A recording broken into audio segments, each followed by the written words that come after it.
নবম দিনের শুরুতে ওদের দেখা হলো বিকেএসপি ফুটবল দলের কোচের সাথে। তার কাছ থেকে ওরা জানতে পারল ফুটবলের নানা কৌশল।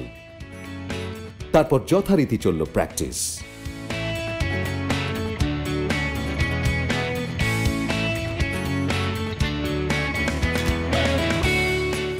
আজকে 9 দিনের আমরা প্র্যাকটিসে সমর্পণ করলাম।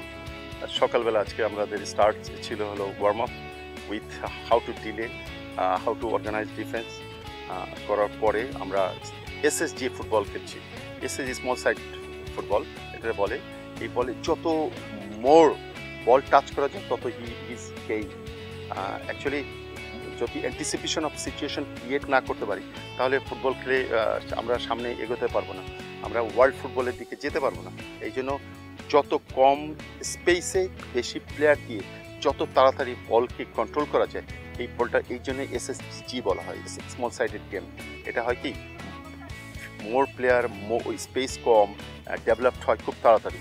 এই খেলাটা আমরা আজকে খেলেছি। আজকে আমাদের রাজ্জাক স্যার অনেক প্রশিক্ষণ দিলেন। তিনি আজকে আমাদের এসএসজি সম্পর্কে ধারণা দিলেন, কিভাবে অ্যাটাকটা ধরে রাখতে হয়, এমনকি যখন আমাদের খুব বেশি পাস খেলা দরকার, যেমন ওয়ান টাচ 5-6টা পাস কীভাবে মুভমেন্ট একসাথে করতে হয়। সো অল ওভার সব কিছুই আজকে ছিল।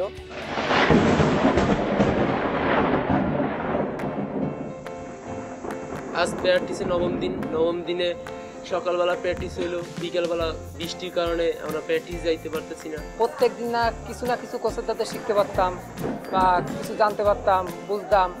তা এই জিনিসটাতে আমরা খুবই মন খারাপ হচ্ছে যে আমরা রুমে রেডি হয়ে বসে আছি কিন্তু প্র্যাকটিস করতে যাইতে পারতেছি না।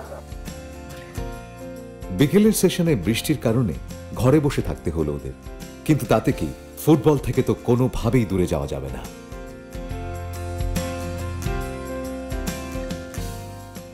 আজকে আসলে অ্যাকচুয়ালি এথিক্যাল ম্যাচ, নীতিগতভাবে জায়গা দখল করা মানে কার জায়গা কে দখল করবে এটা একটা চ্যালেঞ্জিংয়ে চলে আসছে।